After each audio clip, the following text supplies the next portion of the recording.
ক্ষুধা হবে নিরুদ্দেশ। জয় বাংলা। ওই ওই যে তালতলা বেশি শেখ হাসিনা যে বাংলাদেশ থেকে ছাত্র গণ অভ্যুত্থানের মাধ্যমে এই দেশ ছেড়ে পালিয়ে গেছে, তার কিছু স্মৃতি এখনও রেখে গেছে। সেই স্বরূপ আজকে এই গুণবাহা ইউনিয়নের ভোট কার্যালয়ে দেখলাম যে বস্তায় তার কিছু নামের সাথে লেখা রয়েছে। আসলে এটা আমরা সাধারণ জনগণ হিসাবে আমার দৃষ্টিতে এটা একটা খারাপ, কারণ আমি মনে করি বাংলাদেশ থেকে শুধু শেখ হাসিনা না, ওর যত ধরনের যত কাজ কাম ছিল সব কিছুই মুছে ফরমেট করে দেওয়া উচিত। এখন ভিজিডি ঠিক না, ভিডাব্লিউডি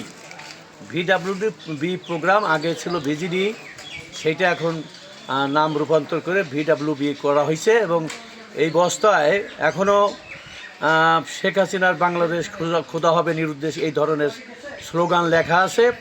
এটা আমাদের দৃষ্টিগোচর হয়েছে। এটা আমরা সরকারকে আমরা অনুরোধ জানাবো যে এই যেহেতু শেখ হাসিনাও নিরুদ্দেশ হয়ে গেছে, অতএব তার বস্তার জন্য তার নাম বা তার স্লোগান না থাকে।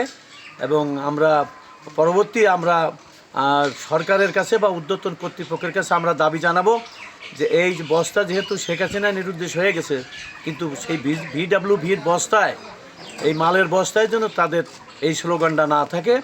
এবং এটা আমরা এর আগেও যখন তত্ত্বাবধায়ক সরকার ছিল তখনও আমরা বলেছিলাম যে এই ধরনের নাম যেন না থাকে। তারপরে এই মাত্র আমাদের দেশ নায়ক তারেক রহমান সাহেবের বিএনপি সরকার আসছে, মাত্র 15 দিনও হয় নাই। এর মধ্যে আমরা আশা করি যে আমরা বলেছি যে এটা যেন আগামীতে আমাদের ভিতর না থাকে। আমি বিশেষ করে বলমারিতে আমাদের উপজেলা নির্বাহী অফিসার এবং ফুড অফিসারদের দৃষ্টি আকর্ষণ করব যেন আমাদের এই বস্তায়, সে পুরনো বস্তায় যেন আর মাল না দেওয়া হয়। এবং আমরা নতুন সরকার আসছে, এই নতুন সরকারের যে স্লোগান হবে সেই স্লোগান যেন আমরা আগামী দিনে ভিডাব্লিউবি এর বস্তা সহ সরকারি যে সমস্ত অনুদান দেওয়া হয় সেই অনুদানের বস্তাগুলো এই সরকারের রাজনৈতিক প্রতিফলনমূলক কোনো বক্তব্য থাকলে সেটা যেন তারা দেয়। 34, 35 সানবিট 1 চামচে 30+ বাসন পরিষ্কার।